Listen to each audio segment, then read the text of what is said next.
Ladies and gentlemen, welcome to the third annual Patricia Charles Memorial Lecture.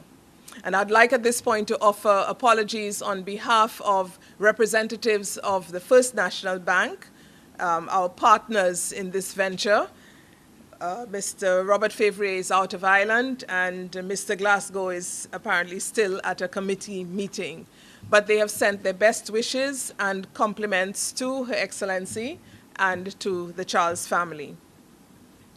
This series of lectures, instituted in 2010, 1 year after the death of Mrs. Patricia Charles, are designed to promote the type of public discourse that Pat Charles enjoyed on topics pertaining to education, the arts, and cultural development, areas which were dear to her heart and which fueled the tenacity of purpose for which she was well known. Those of my generation will always associate Pat Charles with the University of the West Indies and its extramural programs, which gave so many St. Lucians an avenue to the achievement of academic and artistic goals which they might not have otherwise attained. I want to quote Esmond Ramazar, who was the resident tutor at the Trinidad and Tobago School of Continuing Studies, while Pat was his counterpart here in St. Lucia. He considered her, and I quote, a dynamic leader who was faithful to the mandate of continuing studies, whereby the dispossessed and disadvantaged were empowered to learn and to improve their lot in society. This she did with passion and zeal by mounting courses in general education and vocational studies. She was also a no-nonsense person who stood for decorum and social graces. She loved her country and its people with a passion. She was indeed a great patriot, end of quote. I believe that this little quote certainly sums up the essence of Pat, whose passion for this country, while her adopted country, it became hers nonetheless. Her passion was palpable, and she continued to serve the university that she loved to the end of her life. I'm sure that this evening's lecture would have been of great interest to Pat, who felt that an understanding of who one is or one's culture was the most viable springboard for any sort of national forward movement. The topic is particularly relevant amidst much talk of global positioning by way of creative industries. And I'm sure our guest speaker is going to elucidate for us the relationship between the creative industries and perhaps cultural industries and sustainable development. However, it is sad, but true, that for many of us, the terms national development and culture are like the proverbial chalk and cheese. The mental images conjured up by the word development are hardly ever synonymous with those elicited when some of us think of culture. The post-colonial mind neatly separates the modern bright lights of development from what is perceived as the dark backwardness of stereotypical Lucianness. Nonetheless, I can guarantee that our esteemed guest speaker will have disabused us of that notion before the evening is over. I'm telling you that anyone who can make a group of 10-year-olds enjoy doing Latin conjugations can convince anyone of anything. You'll see for yourselves. But you can tell by this segue that I have moved on to my other task, which is that of introducing tonight's lecturer. But she has saved me considerable breath and probably some years of life by needing no introduction. But there just may be some of us here who have perhaps recently landed from the far reaches of Alaska. So I'll say a few words, about this excellent lady. For those of you who, like myself, have difficulty with abbreviated titles, let me unpack those that follow the name of our guest speaker. Grand Cross of the Order of St. Lucia, Grand Cross of the Order of St. Michael and St. George, Dame of the Most Venerable Order of St. John of Jerusalem, Doctor of Philosophy in Education, Dame of St. Gregory the Great, this is a papal award, Honorary Doctor of Laws, Fellow of the Royal Society of Arts. So now you know the correct way of addressing Her Excellency in future. Our guest speaker has had a career in education ranging from 1958, when as a young, bright Labrie girl, she taught at the Labrie Girls Primary School, up to 1997, when her country asked her to give up the principalship of the Sir Arthur Lewis Community College to become our head of state. However, while her formal career in education fits between those dates of 1958 to 1997, she has never stopped being an educator and has continued her academic research, lecturing, writing, and publishing throughout her 15 years as Governor General. It's 15, yes.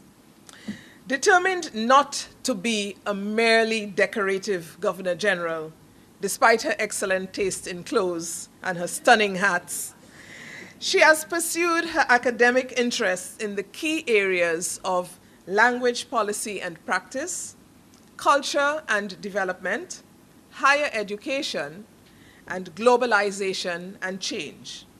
And one will find several of her articles in journals related to these areas.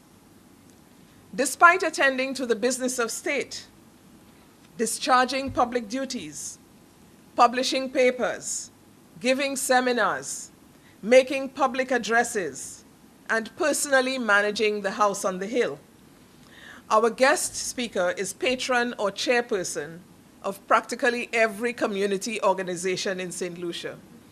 And these include the Red Cross Society, Blind Welfare Society, Girl Guides Association, National Netball Association, Junior Achievement Program, National Trust, National Youth Choir, Duke of Edinburgh Award Scheme, and many more. She also has military duties, apparently, because she's Chief Scout of the St. Lucia Scout Association and Commander-in-Chief of the St. Lucia Cadet Corps. There you go. But I think I'll stop here, because many of us are beginning to wonder why we ever thought we led busy lives. And we are beginning to feel inadequate.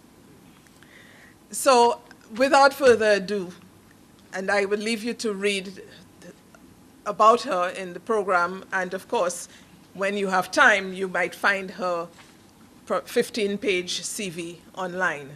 So please feel free to explore further. So without further ado, I would like distinguished guests, ladies and gentlemen, to take great pleasure in calling on Her Excellency Dame Calliope Perlet Louise to deliver tonight's memorial lecture.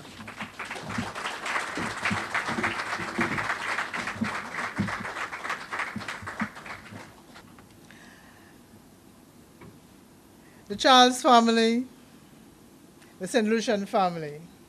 I think that would cover almost everybody.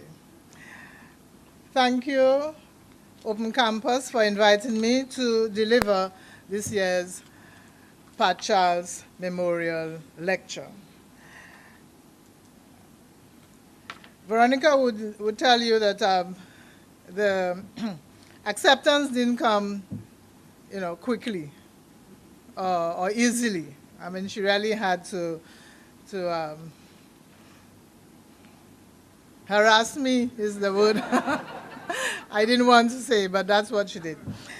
And so, and then the question was getting, a topic that I would bring out what, what Pat was all about and what she liked. And so with her, we settled on that topic, negotiating a national agenda for development, the role of culture. So I'll start. This evening's presentation will examine the role of culture in negotiating a development agenda for the country. This is not a novel subject of discussion by any means, given the number of books, articles, papers, publications that have been written on culture and development. But I think it is a discussion which would have interested Pat a great deal, given the amount of energy and effort she expended in keeping these two issues on the front burners of national debate and discussion. We remember Pat as the founder of the National Research and Development Foundation, the NRDF. We remember her for her work with the Caribbean Research Center. Not many people remember that we did have a Caribbean Research Center. The Folk Research Center, the Cultural Development Foundation. We remember her for her work in the Integrated Rural Development Project in Oleon and someplace else done, and Debara. And we remember her for her work with the National Trust. But Pat's interest aside, I think a renewed local debate on these two issues, culture and development, is timely, given the current heightened interest of the general public, both in the emerging area of cultural industries and their potential for economic growth and development, and in the area of heritage and cultural identity. I invite you, therefore, to stay with me as I attempt to outline some of the challenges that confront us whenever we attempt to address these two constructs, either separately or in relation to each other. The presentation will not be prescriptive. I wouldn't be suggesting or even recommending, ways in which culture, in the way we know it, cultural expressions and cultural and artistic expressions, how it impacts on development.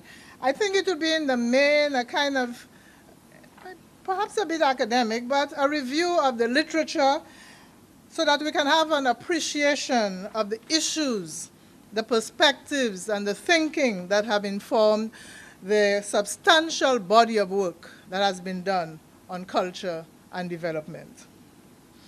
So perhaps we can start with the following description proposed by Deborah Eade. She's the editor of a publication entitled Development and Culture. And it reads as follows. Culture has been defined as the sum of all the resources, material, intellectual, emotional, or spiritual, on which people draw to give meaning to their lives. All models of development are essentially cultural, in that they reflect perceptions of and responses to the problems faced by human societies. Yet, despite international recognition of the interconnectedness represented by the 1995 report of the World Commission on Culture and Development, which was published by UNESCO, most development policies and interventions are based on an assumption that modernization, in the Western sense, is the ultimate goal. Culture is therefore regarded either as an impediment to progress or as something to be kept outside the economic and political spheres and consigned to the areas of religion and ritual. But we need to go beyond viewing culture merely as an important dimension of development to seeing development itself as a cultural expression and culture as the basis upon which societies can develop through self-renewal and growth. End of quote. So the question I ask, is this a chicken and egg situation? And does culture come before development, or is development a cultural, expression? So, although I started with this quotation, I have in fact put the cart before the horse, but I want to now look at the two elements at play here and treat them separately. So we start with development. And I return to Deborah Eden, to her preface to the book, Development and Culture. She contends that the word development entered the lexicon of international relations in 1949, just before the process of decolonization began in earnest, and at a time when much of Latin America, which had recovered its formal independence some generations before, was undergoing rapid industrialization and export-led economic growth. She argues that development was then and continues to be widely perceived as synonymous with Western-style modernization, with economic growth a key indicator. Other people argue that they agree with him, but they argue that when most people think about development, they are principally operating with one or both of the following theses. A, that development equals Western development equal modernization, and B, development equal growth, equal economic growth, equal gross national product growth. Norman Girvan, writing on the meaning and significance of development in the Caribbean context, distinguishes three broad concepts of development. There's development as economic growth, as we mentioned, development as growth and structural transformation of the economy, and then a third concept, development as a multifaceted process with economic, social, cultural, and political dimensions. This third concept is a departure from the economic growth concept embraced by other Caribbean economists of his day, like William Dimas, for example. This concept, Girvan argues, focuses on people and on society. It is a process, he says, of continuous enhancement of the capabilities and welfare of all individuals in the society and of the society as a whole. Because in addition to economic growth and the economic aspect, Girvan thinks that in development we would look for a growing participation of all individuals and groups in social and political decision making. We would look for the development and accessibility to cultural life, the growth of the popular arts, literature, music, sport, and the like. We would want national sovereignty to be enhanced. We would look, in other words, for all the things that we associate with the emergence and consolidation of the good life. This concept asserts that development is about people, and that all of the people and the groups in society should be both beneficiaries and participants in the process. And this idea of participants in the process speaks to the topic negotiating development. And we will we'll come back to this later on in the presentation. Continuing the whole concept of development and the principles and the thoughts and the thinking and the perspectives, we have Clive Thomas, in the 1980s and 1990s, who was the director of the Institute of Development Studies at the University of Guyana. He, like Gervon, embraced the concept of people-centered development. For him, development is about people, about the concrete context of their existence. And this is largely influenced by the social conditions they inherit and the movements and the rhythms underlying them. He goes on to argue, if development and change are about people, then it is they, the people, who should ultimately choose what path they wish to pursue.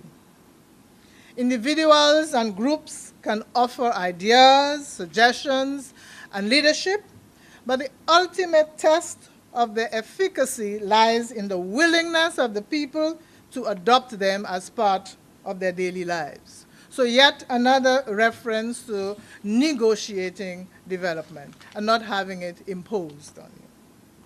Now, into this mix of development entered the concept of sustainable development. And Keith Nurse, I'm sure some of you might remember that he once presented the Sir Arthur Lewis Memorial Lecture, and he spoke on cultural industries. Keith Nurse from the University of the West Indies chronicles for us the development of this concept of sustainable development, and I want to share it with you. He says that sustainable development entered the development discourse in the early 1970s. The 1972 UN Stockholm Conference on the Human Environment may be argued to be the first international conference that brought the concept of sustainability to the international arena. However, there is general consensus in the literature that it was the 1987 World Commission on Environment and Development that was largely responsible for providing the bridge, the conceptual bridge between environmental concerns and development outcomes.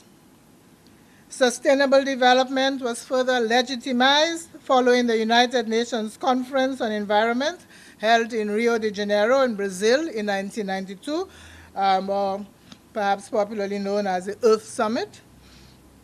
Then the United Nations Conference on Sustainable Development was held in 1993, and in 1992, the World Summit for Sustainable Development was held in Johannesburg.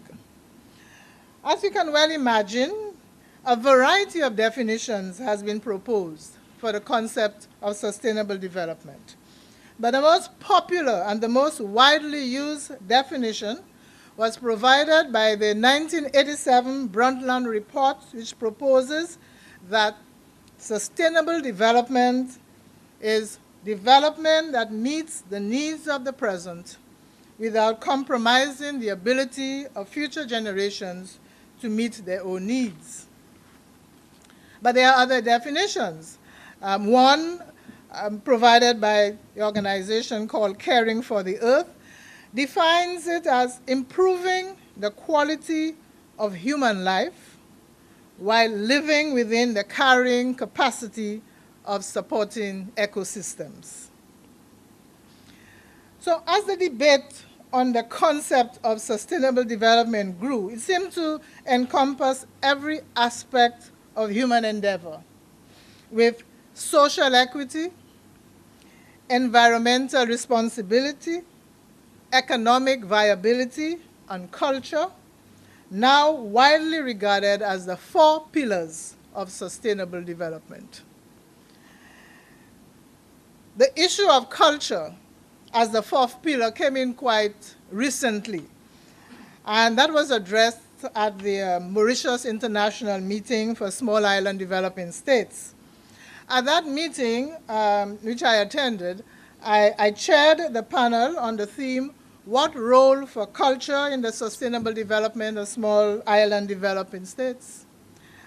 And many of the small islands, particularly the islands in the Pacific, were very vocal and very almost sometimes strident in their positions on the value to them of culture. And it is out of these discussions that culture was accepted as the fourth pillar of sustainable development. And as I said, it does appear that the whole notion of sustainable development has overtaken the development discourse. So all-encompassing it has become. So every time you talk about development, it's more often than not sustainable development. And this is what led me to refer to recently to our minister there for sustainable development as the minister for everything. In fact, he delivered a lecture, or he was the keynote speaker at the conference for the National Principals Association on Sustainable Development, and he touched almost every possible thing you could think about. So I thought that we could just call him the minister for everything and suggest that all the other ministers proceed on sabbatical leave and let Minister Fletcher run the country's affairs. So this is development, and I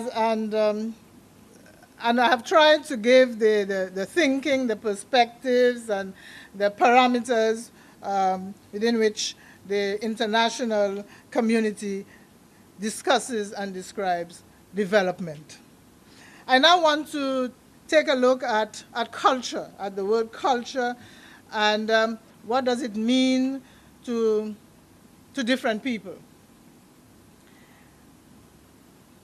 I think a simple listing of some definitions of the term gives an indication of the variety of perspectives that have been proffered for discussion and debate. The UNESCO's Universal Declaration on Cultural Diversity is one, of the more prominent ones. And UNESCO defines culture as the set of distinctive spiritual, material, intellectual, and emotional features of society or social group that encompasses, in addition to art and literature, lifestyles, ways of living together, value systems, traditions, and beliefs. So that is UNESCO and the Universal Declaration on Cultural Diversity.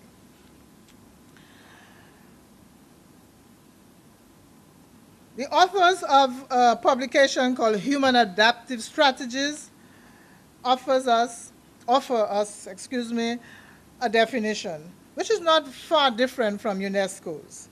And it is the system, culture is a system of shared beliefs, values, customs, behaviors that the members of society use to cope with their world and with one another, and that are transmitted from generation to generation through learning. And again, the set of values and beliefs, and later on I will make mention of the reoccurrence of those words: values, beliefs, behaviors. The set of values and beliefs people have about the world, the complex whole of knowledge, wisdom, values, attitudes, customs, and multiple resources which a community has inherited. And there we go to a new perspective. The community has inherited, but also adopted or created in order to flourish in the context of its social and natural environment. So it is not just what came to us from the past. There is the adaptive aspect, and we will look at that a little later. Culture, if you remember Joyce Ogis and Honorable Monsieur Dr. Patrick Anthony, what is culture, if I remember? Culture, the things we do and the way we do it. I think it probably sums up all this system of beliefs, values. Culture is the things we do and the way we do it. And lastly, when I say lastly, I don't want to to give you the impression that I've exhausted all the possible definitions, but just in the interest of time. As if to underscore the, well, I wouldn't want to say futility of it all, but I think I use that word, or just for the sake of putting a spoke in the wheel of the debate, there is this gentleman who has this to say of culture. He says, it is hard to resist the conclusion that the word culture for him is too broad and too narrow to be greatly useful. So with all the discussions and the debates, he wonders, how useful are all these definitions. And as I mentioned before, one of the elements that this random selection of definitions have in common is that culture is a system of beliefs, values, traditions, customs, and behaviors shared by members of a given community. Culture is therefore influenced by context and circumstance. And it is on this premise lies the whole notion of cultural diversity. If we were all, if it was not influenced by context and circumstance, we would all probably be sharing the same culture. And also the whole concept of cultural dynamism. It is important to make the point that culture is not static. It evolves in response to outside influences and to the fact that people innovate and create new cultural traits. Here at home, the framers of our own national cultural policy agree. And I don't know how many of you know that we really do have a national cultural policy, so that I can actually quote from the national cultural policy. That policy defines culture as the distinctive interconnection of a people's inherited ideas, beliefs, and practices, what they consider traditional aspect of culture, the use and modification of these in the present, and the developing of new ideas, beliefs, and practices as the people attempt to fashion a new, meaningful life. All peoples of the world are always making and remaking their culture, as tradition and adaptation are both brought into play in coping with the present. And I think that is a useful point to reiterate, that culture is not static, is not fossilized. Sometimes if you try to bring, some of our traditions, cultural expressions into the present, there are people who feel that, well, that's not our culture, that, we are not being true to our culture and to ourselves. So the idea that culture, that people can make and remake their culture and can either actually create cultural traits is probably very useful as we find ourselves now in the present trying to find out for ourselves who we are. And those who resist that adaptation aspect, Tyndale has this advice to offer. It is not, and I quote, it is not purity that is most important in a culture, nor necessarily its antiquity, but its ability to adapt and be creative, and to screen and select from the many outside influences that it must confront. What matters in a culture is its capacity to generate self-respect, the ability to resist exploitation and domination, and the ability to offer meaning to what people produce and consume.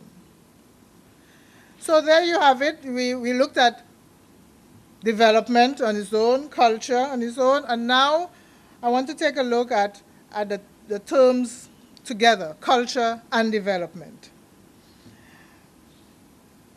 You would have obviously concluded from the foregoing that there isn't a tidy, clear-cut fit between the two constructs. I mean, you can't talk of development without talking about culture, and you can't talk about culture without talking about development. Because development has been described as a cultural expression, as a cultural construct. And culture is seen as shaping what we mean by development. But not everyone is sold on this close intimacy between development and culture. David Stevens, writing on culture in education and development, finds it a little curious that in spite of the obvious centrality of culture in our daily lives, it is still being referred to as the forgotten dimension and the neglected concept. But in his opening address to a conference on culture and development in 1999, the then director of the World Bank sounded a warning to those who would have cultural issues sidelined in the development process. And this is what he had to say. However you define culture, it is increasingly clear that those of us working in the field of sustainable development ignore it at our peril. And his position is supported by many others. The World Bank reports of 2000-2001 states that history shows that development is determined to a great extent by local conditions, that is, by the contextual circumstances, i.e., by the culture of the place, the culture of the people. Any development process must be embedded in local culture, or development will simply not take place. Again, if we learn anything from the history of economic development, it is that culture makes all the difference. So I ask myself, if culture makes all the difference in development, whether it's economic development, sustainable development, or development pure and simple, then it makes all the difference to know the elements of that culture. So the question is, what culture? What culture are we talking about? In our context, what is the St. Lucian culture? What are the elements of that culture? If we apply one of the definitions of culture that was cited earlier, that is the distinctive spiritual, material, intellectual, and emotional features of society, the ways of living together, the value systems, traditions, and beliefs. The most obvious questions that would be posed by others, because they will ask you, who are we?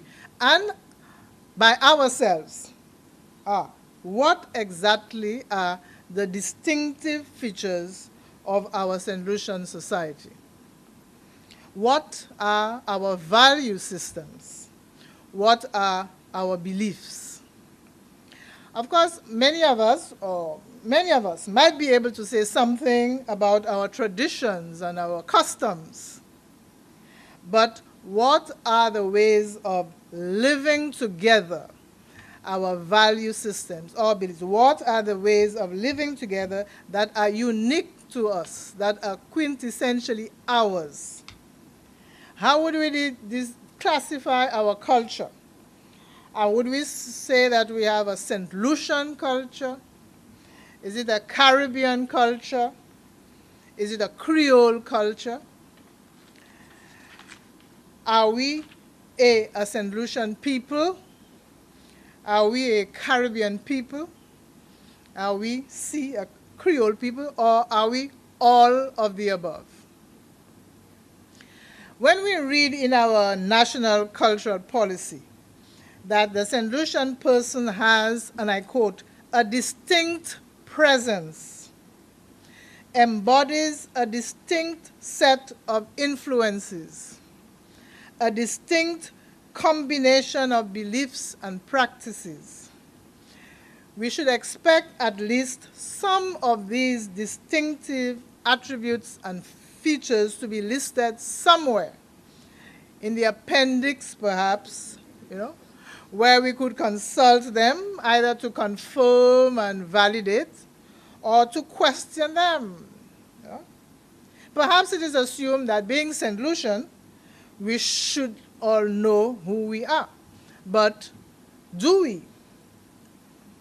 I invite you to listen to an excerpt from an address entitled On Being St. Lucian and see whether you recognize any distinctiveness in the traits, attitudes, and qualities which the writer identified as belonging to the St. Lucian persona.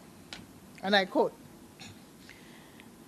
and the writer is speaking of the past, what we usually think of as, our culture is in the past. Here, I'm talking of St. Lucians, here were a people who endured and who overcame with the barest of amenities. Here were a people who dared not hope for the benefits of public health care and universal education, but managed to produce world-class scholars. They became the foundation and the pillars of a new society, a society where people had role models, a sense of moral authority, an understanding of civic responsibility, and an appetite for social equity. A society that knew itself intimately and held itself together with the kind of discipline and dignity that poverty and an absence of options often impose. It's a bit long, but I just want you, as you listen, to find out whether that is St. Lucian, whether you recognize any St. Lucian in there. We lived through and triumphed over the circumstances of our history.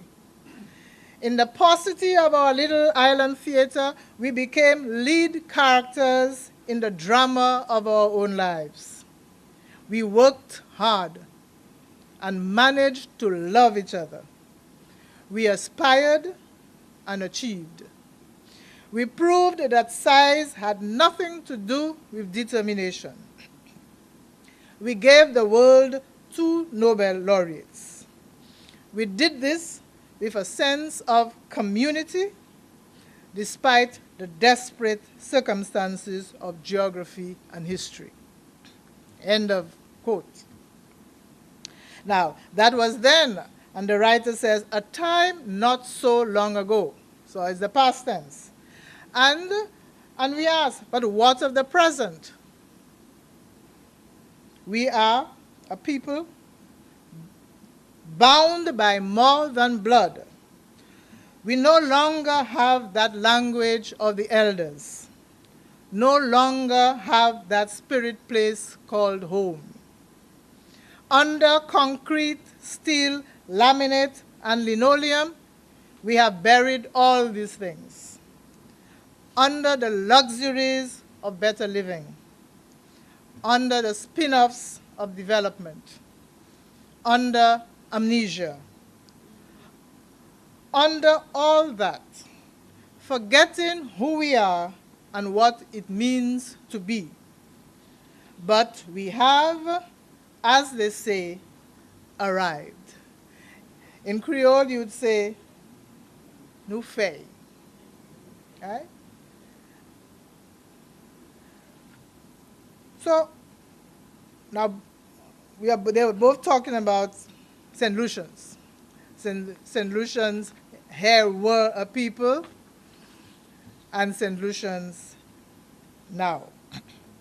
So I ask myself, do we know who we are? Has development, the luxuries of better living,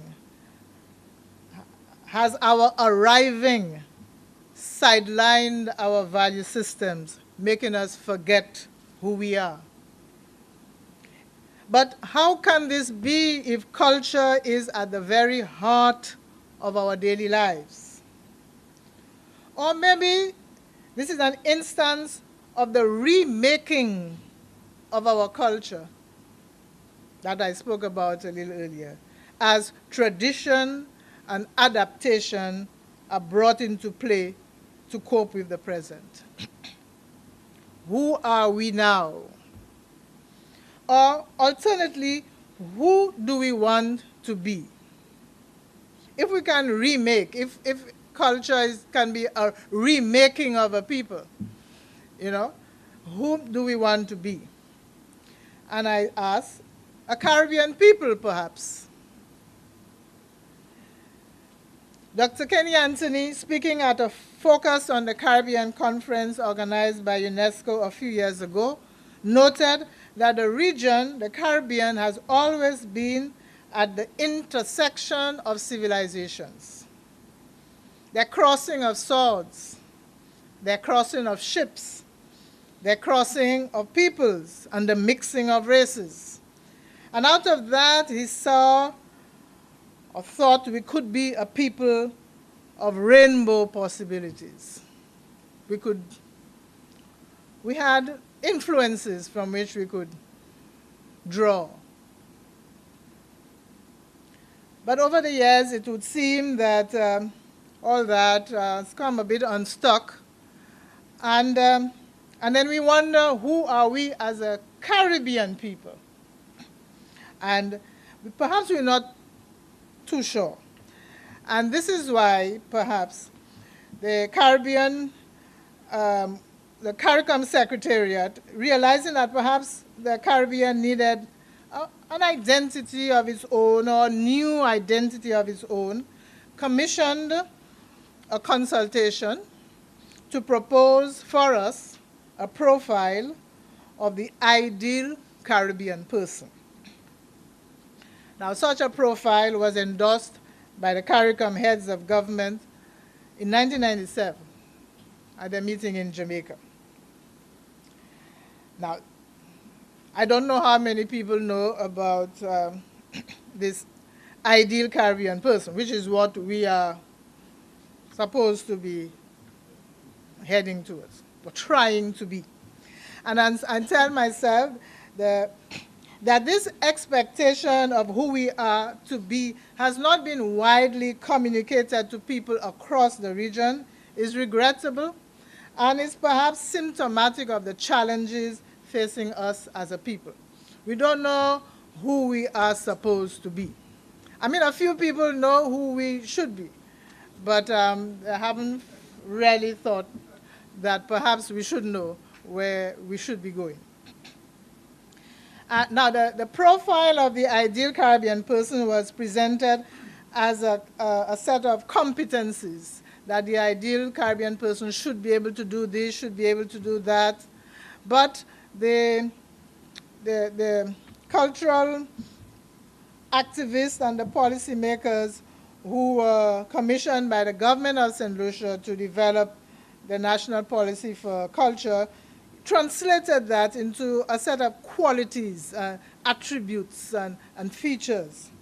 And that policy, if you remember, our national cultural policy, was meant to pave the way for placing culture as a pivot for our national development.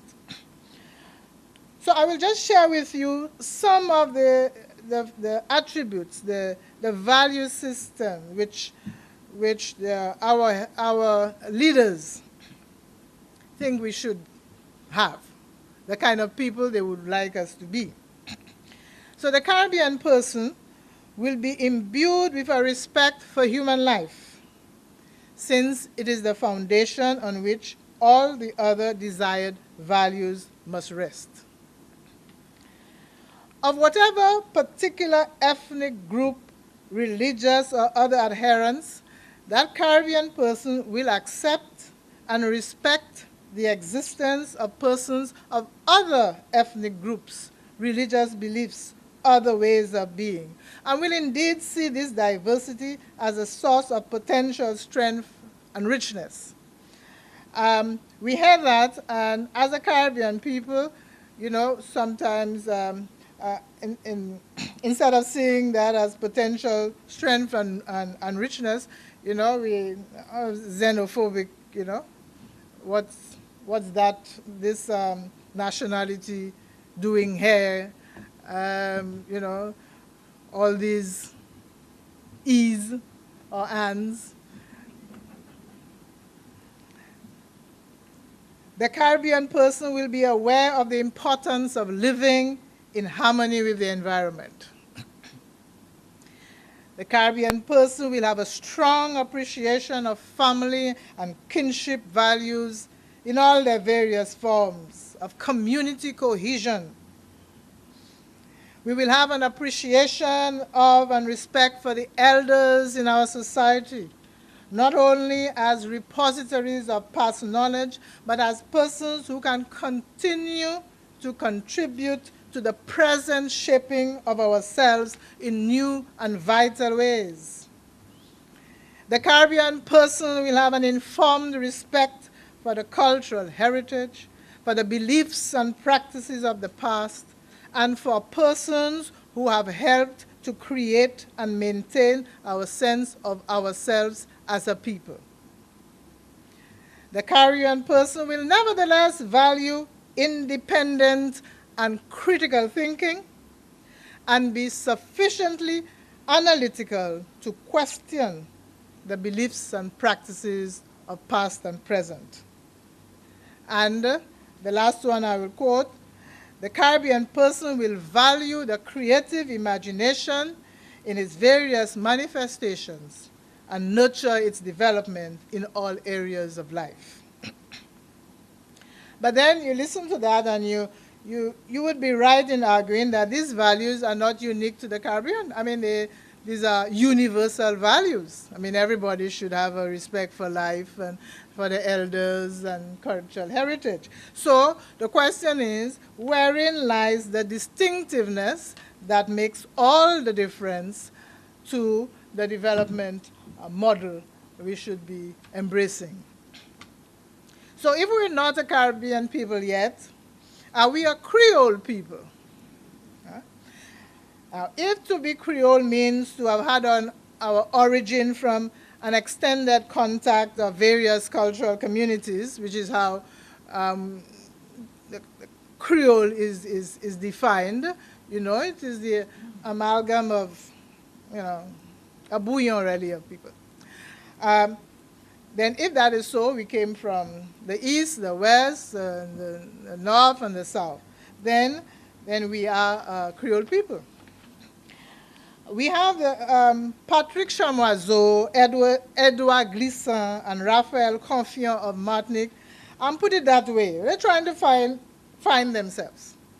I mean, especially if you from Martinique or Guadeloupe. I looked at... in French, they said, maintenant, nous savons créole. Now, in the here and now, we consider ourselves Creole. Not ni français, ni européen, ni africain, ni asiatique, mais un mélange mouvant, toujours mouvant. Not French, not European, not African, not Asian, not Syrian, not Lebanese, but a mix constantly in motion, born out of chaos, constantly evolving. So although we are a Creole people, we are, you know, we have not quite established who we are, because this evolution is still in progress. You know? So after all these years, the concept of Creole still remains a fragile thing. Right? And I say little wonder that the discussion on a topic of a Creole economy, that is the topic that a gentleman from Martinique wants to open up at a Creole summit in Martinique next year. He wants to look at the concept of a Creole economy. And he's at pains. I mean, his compatriots ask him whether he's crazy. You know what I mean? What exactly is a Creole economy? In other words, there must be features of the way we do business that are different from, let's say, capitalism, I don't know, and for us to call it a Creole economy. The question is, what is it? What are those features? Now, I have limited my options to the geographic and historical variable. I mean, I asked, are we St. Lucian, are we Caribbean, or are we Creole? But the sociologists, the cultural psychologists, anthropologists have many more variables in their arsenal. But one which struck me was the variable, the individualism, collectivism variable, which many consider to be the main dimension of variation among the world's cultures. And this is how one of these cultural psychologists explain it. Individualism emphasizes personal freedom and achievement. The individualist culture, therefore, awards social status to personal accomplishments, such as important discoveries, innovations, or great artistic achievements. On the other hand, individualism can make collective action more difficult because individuals pursue their own interests without internalizing collective interests. Whereas collectivism makes collective action easier in the sense that individuals internalize group interests to a greater degree, they work together, but that encourages conformity and discourages individuals from standing out and going out and innovating. So I said that particular one struck me because of the current debate as to whether St. Lucians have changed over the years. And I quoted, sort of two types of St. Lucians. Our Kudme tradition seems to suggest that we were once solidly, and then when I translated that bit, it went like this. Là nous t'en parler de Kudme, ou comprendre qui ça veut dire, c'était vraiment caractère Saint-Lucien. Longer la main by yon à l'autre, supporter yon à l'autre, cacher défaut yon à l'autre, hausser nez yon à l'autre, réjouir en succès yon à l'autre. That was the community, the collectivity of St. Lucians. Yet, on the other hand, there is concern about our people's growing individualism as they seem to show less and less concern for the welfare of their neighbors or others.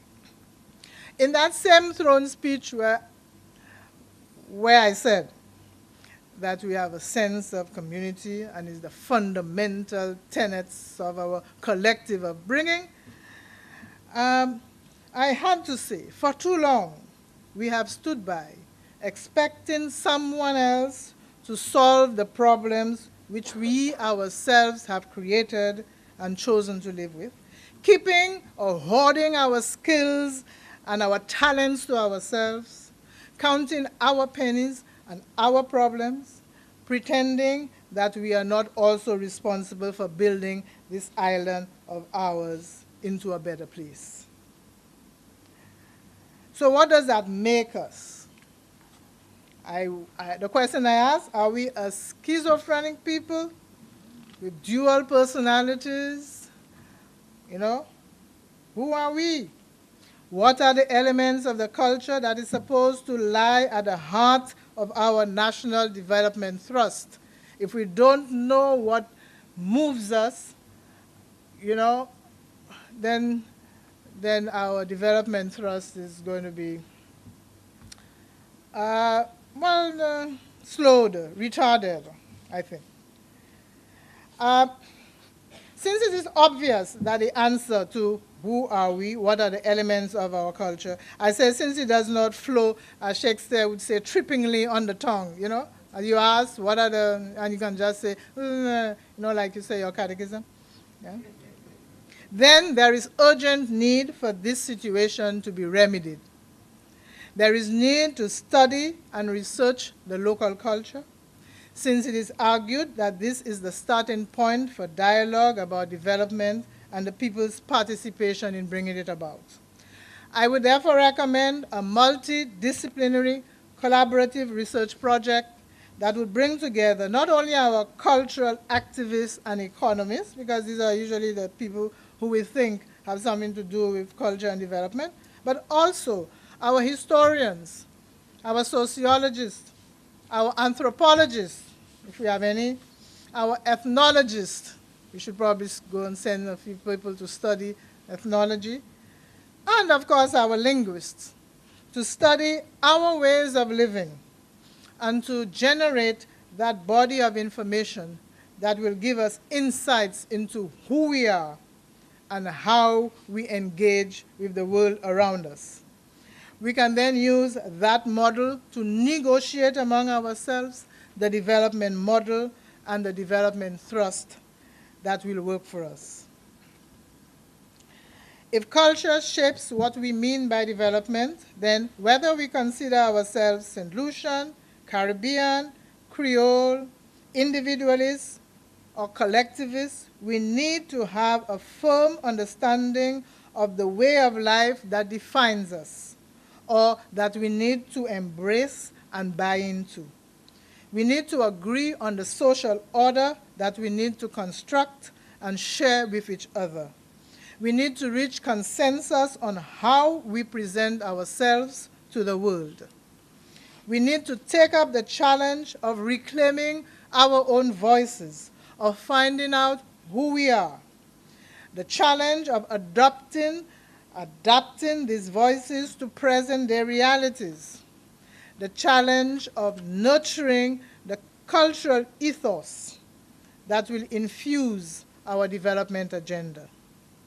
This is what the late Professor Rex Nettleford had in mind when he spoke of mobilizing the power of culture, of infusing the findings of our research into our cultural realities.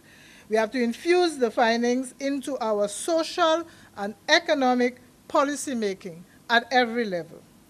Because Professor Nettleford understood that there is an interlocking between an understanding of one's culture and the possibilities of economic growth and social development.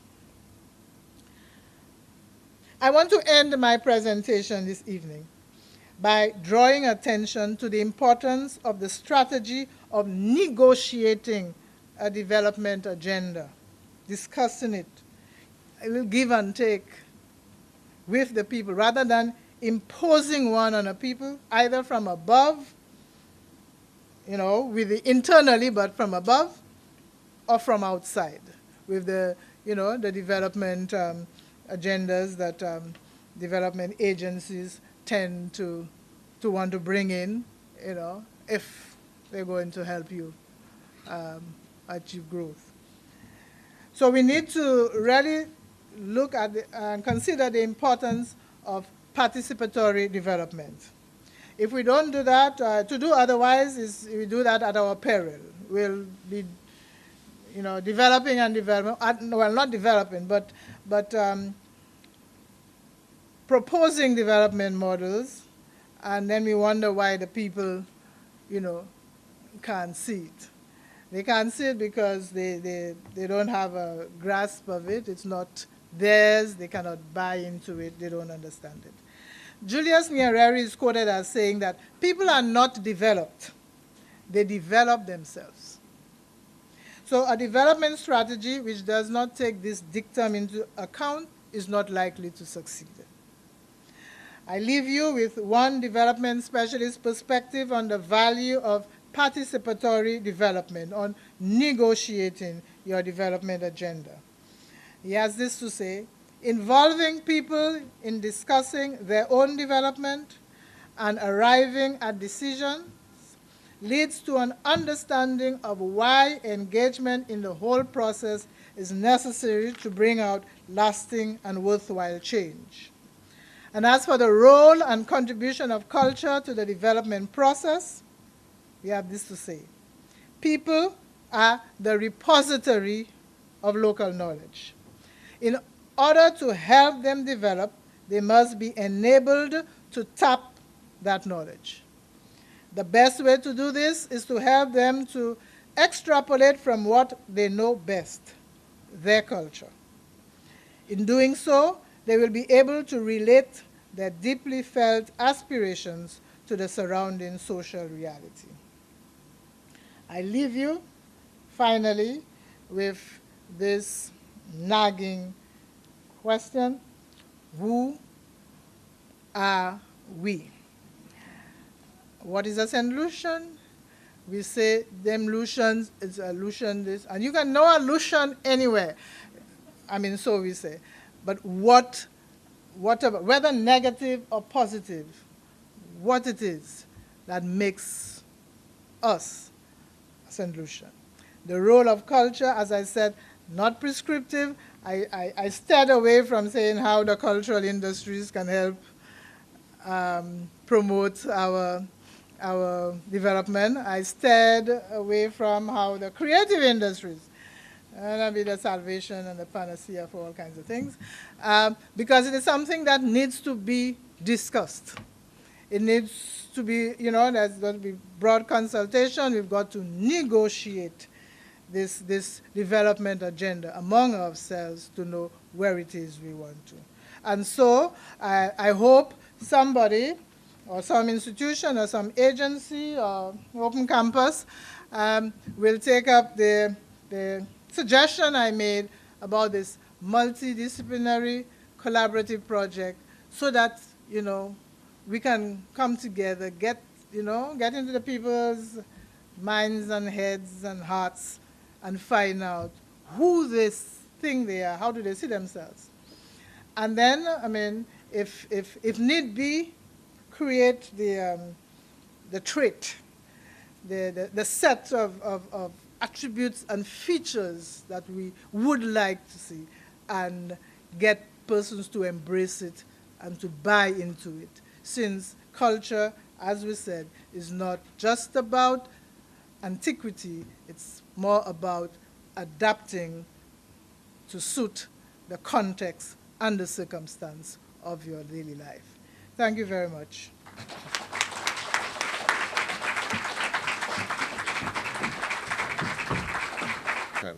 A number of, I think, very important concepts or constructs have been raised. The question of the nexus between development and freedom, and perhaps, development and culture, and it segues into a discussion on development and freedom, which is a book by an economist called Amartya Sen, which I recommend for your reading as well. But it is interesting, as Her Excellency says, that we are in fact discussing these two things as if they are distinct and separate constructs, and indeed they are not. Her Excellency also raised the question of the Creole hybrid schizoid society that we may be, and perhaps we need to spend a little time on that. It reminds me a little bit of another book which I would recommend for reading by Rex Nettleford, also referenced in Her Excellency's presentation, Inward Reach, Outward Stretch, and there he's using the iconography of his own discipline, which is, of course, dance, and talking about reaching inside of you and to draw on what you have in order to stretch yourself, presumably to reach your goals, which has to do with development as well. And I think Rex Nettleford particularly grappled with this issue of who we are and what we bring to the development process that is intrinsically ourselves. Her Excellency also, I think, is asking us to consider the whole issue of choice. I think underlies a lot of what she was saying, this issue of choice? Are we making a conscious choice about who we are and where we want to go, and what is that choice based on? And it raises the issue as to whether in our own individual personal lives we are in fact making choices about where we are and where we wish to be, and the choices we make, what we buy, what we eat, what we wear, as opposed to accepting the status quo, the conventional, the usual, the normal, the way the world is going. Are we making choices in this negotiation of a future, in this negotiation of our development? Are we making a choice that we will go down this road or not go down this road?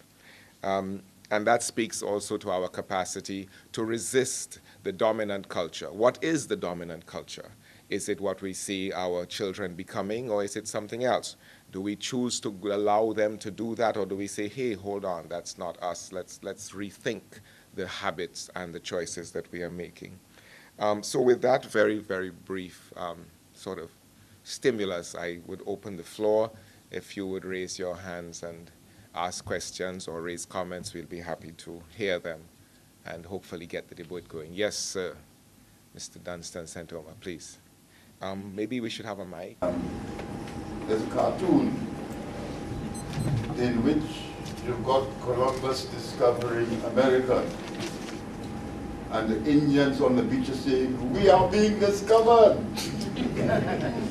When I hear all these studies made about our culture, it just staggers me.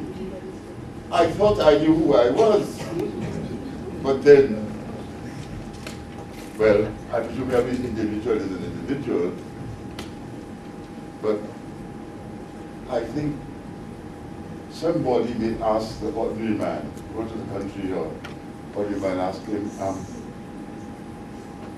who are you? I'm sure he would have an answer.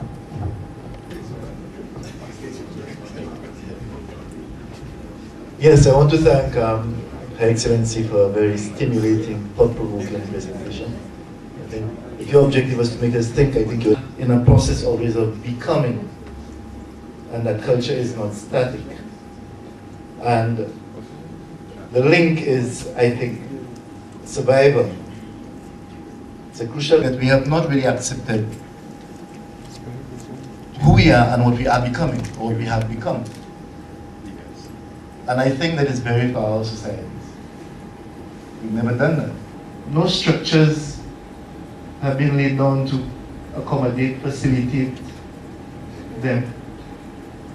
In fact, come to think of it, perhaps of developing a calypso piece, or we seem to just lock everything into everything that has become, and how we've adjusted, we lock them into the same thing that we've accepted who we are and who we are becoming and where we're going. Thanks. They have continued. Do we need to dress them up and bring them into town, or do we need to leave them in the context that they have chosen to be in?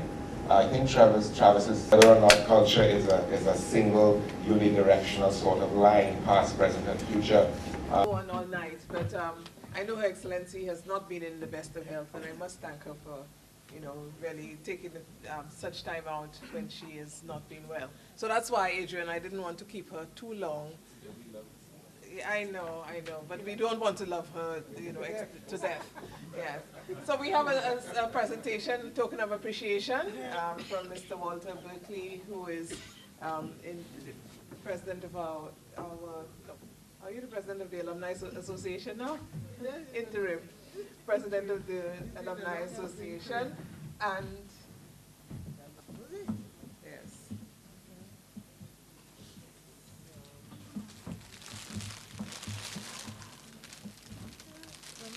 Thank you very much.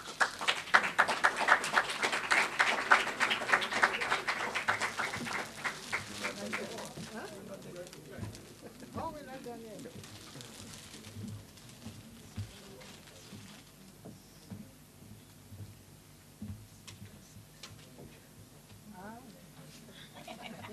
You recognize this? Thank you very much. Thank you. I must just let you know that this is a picture of Her Excellency receiving her honorary Doctor of Laws from the Chancellor of the University of the West Indies, Sir George Ali. And this happened in Antigua last year at the UE Open Campus graduation. Thank you very much.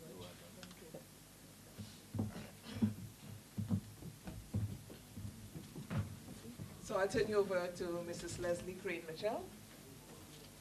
Good evening, ladies and gentlemen. The protocol having been established, it is my great pleasure to deliver the vote of thanks this evening. First and foremost, I wish to thank Her Excellency for her excellent delivery this evening. We knew that she would accept our invitation, simply because she always does. We thank her, therefore, not only for her sage words tonight, but also for her unwavering support of the work of the Open Campus. Next, I'd like to thank First National Bank St. Lucia Limited for its generous and sustained support of this Patricia Charles lecture series, and indeed for its wholehearted support of the vision of our regional university. To the family of Mrs. Charles, I say a special thank you for supporting our efforts to pay homage to your wife, your mother-in-law, and we are especially grateful to Adrian, who took on a dual role tonight, both as family member and as moderator of the discussion this evening. In my email to Adrian, asking him to assist, I told him that given the topic, he was the perfect man for the job. And I think we can all agree that he was. Thank you to Bay Gardens Hotel, who came to our rescue when our usual venue, the NIC conference room, was unfortunately unavailable. It was actually quite a feat for Bay Gardens because there was in fact a function in this very room up to 5 o'clock today. So, of course, with their usual professionalism, they whipped the room into shape, and we thank them very much.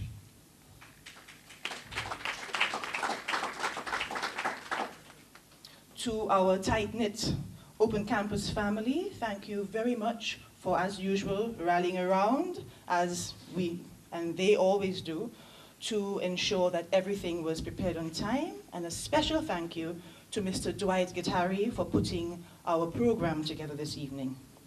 Thank you, a very special thank you also to the GIS for making the extra special effort to be here tonight. We know that their resources are stretched thin due to the budget presentations, and so we really do thank them for coming, and also coming very early as well.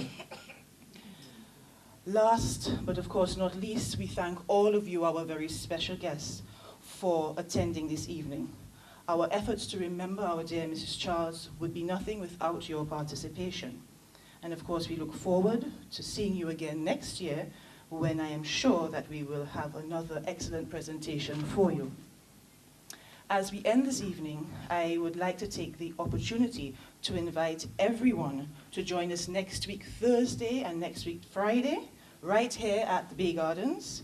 Mrs. Simon has already mentioned to you that in partnership with the Folk Research Center, we will be hosting a multidisciplinary conference on St. Lucia.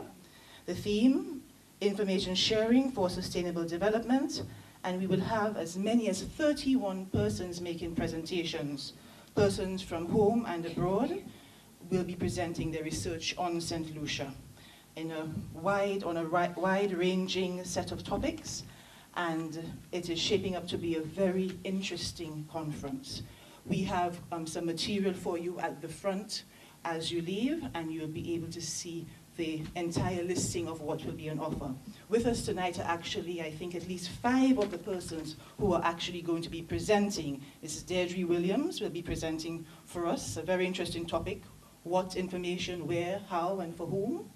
Mr. Sylvester Closer is here with us tonight, and he'll be talking on the myth of cannibalism and warlike Caribs. We also have with us Mr. Laura Jean-Pierre, who will be talking on the value of biodiversity and biocultural diversity in information sharing for sustainable development. Dr. Stephen King, too, will be presenting Lessons from a Prostitute, which I'm sure will make for riveting listening and will give rise to excellent discourse. And with us, we have Mr. Travis Weeks as well, who will be discussing counter-colonial discourse in Derek Walcott's Dream on Monkey Mountain and other plays. Just a little taste of what's to come. So please, we invite you to join us next week, Thursday and Friday. So thank you once again for coming, and good night. And we ask that you please stay on for just a while longer and to join us in having some light refreshment afterwards. Thank you very much.